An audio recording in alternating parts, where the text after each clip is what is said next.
Jangan lupa tonton, subscribe, like, and share.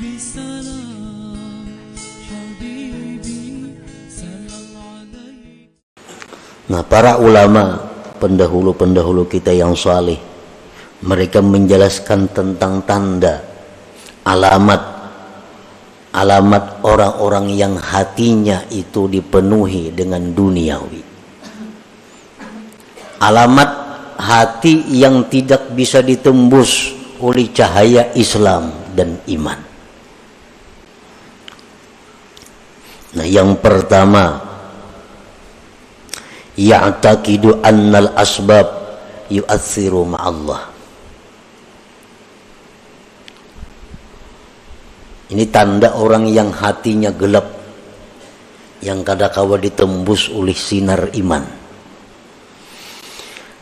Orang yang mengiktikadkan bahwa sebab itu memberi bekas beserta Allah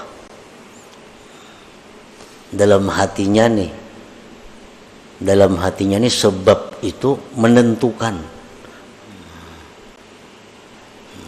Bujur aja Allah semuaan, tapi mau kada bercari awal makan. Nah, contohnya ini contoh orang yang mengiktikadkan sebab menentukan, memberi bekas beserta Allah. Bujur aja Tuhan nang maampihakan garing, mau kada berobat maulah ampih. Nah, bujur aja nang manganyangakan itu Tuhan, mau kada makan maulah kanyang. Bila hati kita mengiktikadkan seperti itu, berarti kita ini mengiktikadkan sebab itu memberi bekas. Para muhibbin rahimakumullah, Allah Ta'ala memerintahkan kita untuk bersebab. Itu perintah. Allah memerintahkan kita untuk bersebab, berusaha, berubad, makan. Itu dalam Quran ada semuaan perintahnya. Tetapi jangan sampai sebab itu disamakan dengan musabbib, dengan Allah. Cari aja sebab, Tuhan kada melarang. Cari aja makanan, cari aja obat-obatan, cari aja usaha, Tuhan bahkan menyuruh. Tapi ingat bahwa itu sebab adalah tidak menentukan apa-apa. Yang memberi bekas itu Allah. Nah, kalau kita ditakuni, bisakah kenyang tanpa makan? Bisa. Bisakah sembuh kada berobat? Bisa. Bisakah sugih kada berusaha? Bisa. Bila kita mengiktikadkan di hati, mau kada makan maulah kanyang, kada mau. Nah, itu i'tikad nang salah. Itu menunjukkan bahwa hatinya gelap, hatinya berkarat. Jadi nang sebab kita i'tikadkan sebab, nang musabbib Allah i'tikadkan Allah. Kedua-duanya ini dicari, tapi ada tingkatan-tingkatannya. Nang sebab jangan disamakan dengan musabbib. Muka itu para ibu usaha, kadanya ka itu maksudnya. Muka itu para makanan. Nah, Allah menyuruh makan, Allah nyuruh berusaha, tapi Allah melarang kita mengiktikadkan makanan itu nang menganyangi. Itu aja yang dilarang Tuhan. Tuhan menyuruh berobat, tapi Allah melarang kita mengiktikadkan ubat itu yang menyembuhkan. Ayo coba obat. Nah, pertama tanda orang yang hatinya berkarat adalah dia mengiktikadkan bahwa sebab itu memberi bekas beserta Allah.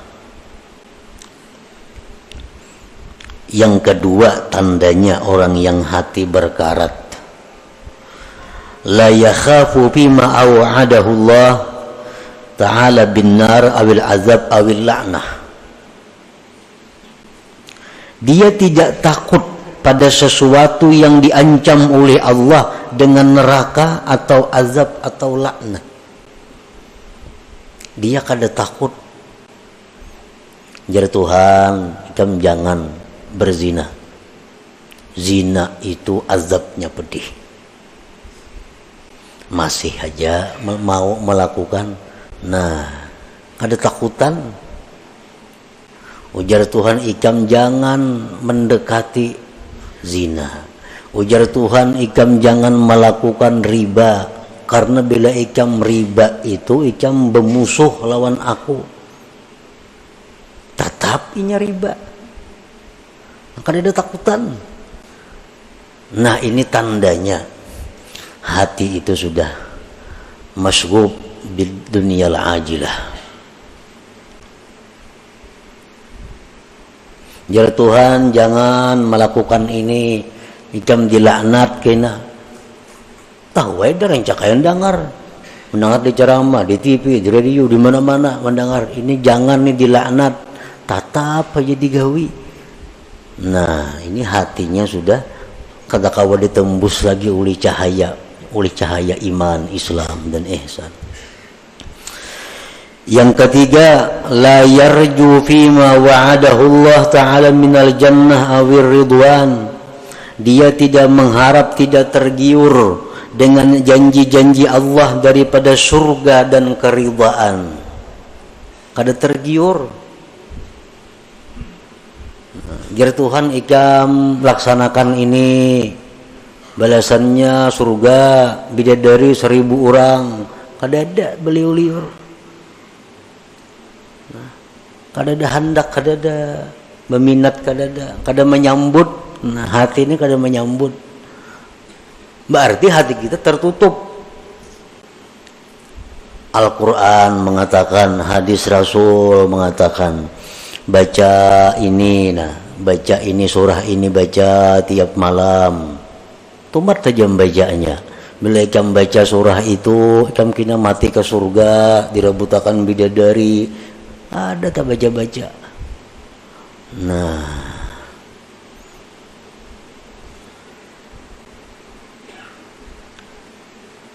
bilakah itu kita, berarti hati kita ini rusak. Hati kita rusak. Yang keempat, la yantafi'u bil ilm. Kada kau mengambil manfaat lawan ilmu. Mengaji ya, turun aja tiap kali pengajian, perajinnya lagi. Tapi kelakuan tatap kada berubah-ubah. Nang riba masih riba, nang katujuh bazina masih katujuh bazina, nang katujuh minum arak masih minum arak, nang katujuh buka aurat masih membuka aurat. Pada turun terus ke pengajian perajinnya. La yantafi'u bi ilmih, kada kau mengambil manfaat dengan ilmu. Berarti hatinya itu kada kau ditembus oleh ilmu. Kenapa? Terdinding oleh kecintaannya kepada selain Allah. Yang kelima, la yantafi'u bi mukhalatatis salihin. Kada ada mengambil manfaat dengan bakawan, bergabung lawan orang saleh. Kawanan ini orang-orang alim, kawanan tuan guru, kos itu kamari. Tapi tatap kelakuan, bila jauh pada tuan guru, iya sudah. Bapakaiannya, pamandirannya, kelakuannya, kayak ada orang bakawan tuan guru. Kayak kada bakawan orang saleh, kada kayak bakawan lawan habaib. Nah, ini bahaya ini orang. Kenapa? Artinya cahaya yang ada pada orang saleh itu kada kau menembus hatinya. Bakawan orang saleh macam itu, apalagi bakawan nang kada saleh. La yantafi bi mukhalatatis salihin. Kada ada mengambil manfaat dengan bakawan orang saleh. Padahal sudah macam-macam perkataan para ulama, bakawan orang saleh itu menimbulkan rajin beribadah, menimbulkan takut kepada dosa. Itu sudah fitrahnya bakawan orang saleh. Ada ini kada.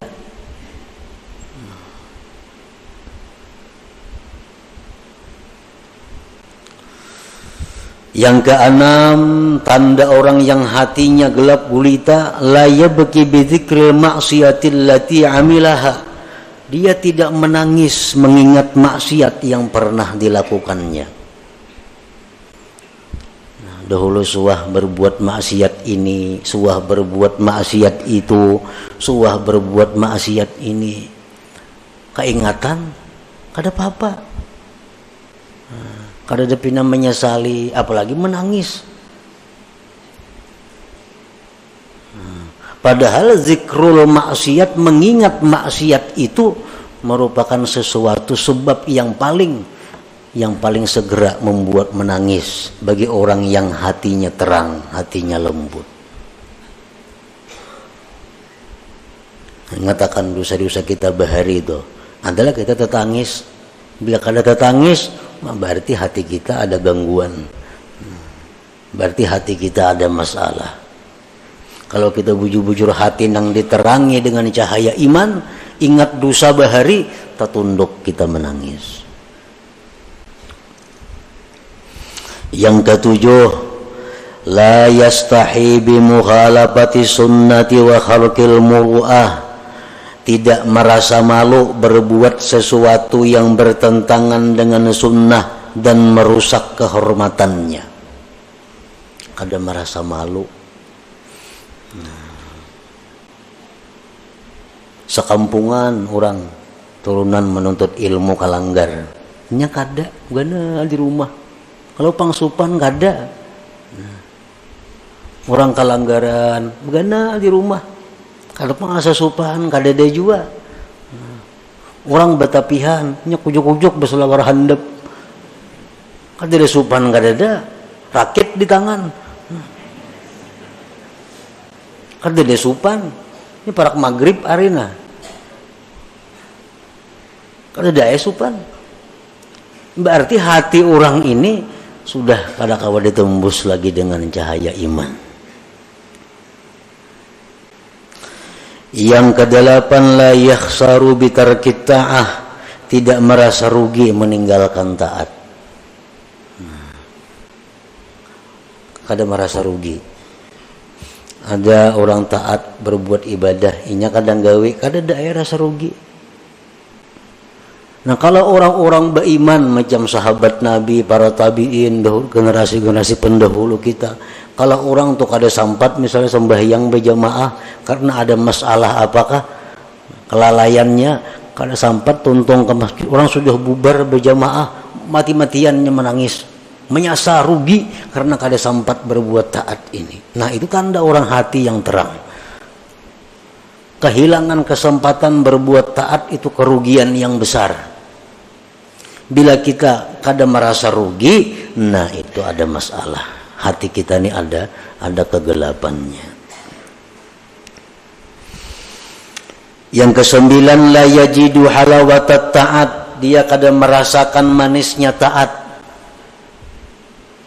Nyata ibadah kada ada senyamannya. Ibadah tuh kada ada nikmatnya. Orang nang gelap hati itu jelas sudah ibadahnya kada nyaman. Nang apa aja nak lakas tuntung. Membaca Yasin nak lakas tuntung. Membaca Quran apa nak lakas tuntung. Umpat pengajian nak lakas tuntung. Kada nyaman. La yajidu halawatat ta'ah, dia kada menemui manisnya taat. Padahal taat itu mestinya manis, mestinya nikmat bagi orang yang hatinya terang. Yang ke-10, la yahtammu bima asabal muslimin minal bala wal mihan, dia tidak prihatin terhadap bala musibah yang menimpa kaum muslimin. Orang kena musibahnya biasa-biasa, cuek. Orang kena bala, padahal mestinya begitu kita mendengar ada orang Islam kena bala, minimal kita mendoakan bahwa dia dapat keringanan, dapat kemudahan, ketabahan dari Allah. Itu paling kada itu. Nah, para muhibbin rahimakumullah, berapa macam di antara 10 tadi yang ada pada diri kita. Bila komplit berarti buta hati ngarannya. Bila ke-10-nya itu ada.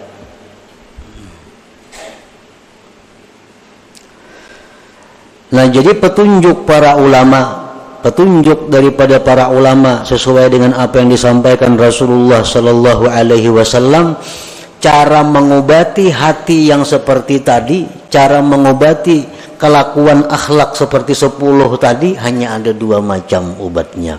Pertama, tobat kepada Allah. Yang kedua, banyak zikir. Tobat itu membersihkan. Membersih tobat. Mahimbalas itu tobat. Nah, zikir itu mencilangi, mengkilatkan. Apa tadi ujar Nabi, likulli syai'in masqalah wa masqalatul qulub zikrullah. Tiap-tiap sesuatu itu ada pengkilatnya, ada berasuknya. Wa masqalatul qulub, pengkilat hati, zikrullah. Itu obatnya. Jadi bila 10 perkara itu ada pada diri kita, kita hendak selamat, kita hendak baik, tobat kepada Allah, banyak zikir. Nah, maka dengan demikian hati yang tadinya berkarat, hati tadinya yang gelap akan menjadi terang dan mengkilat.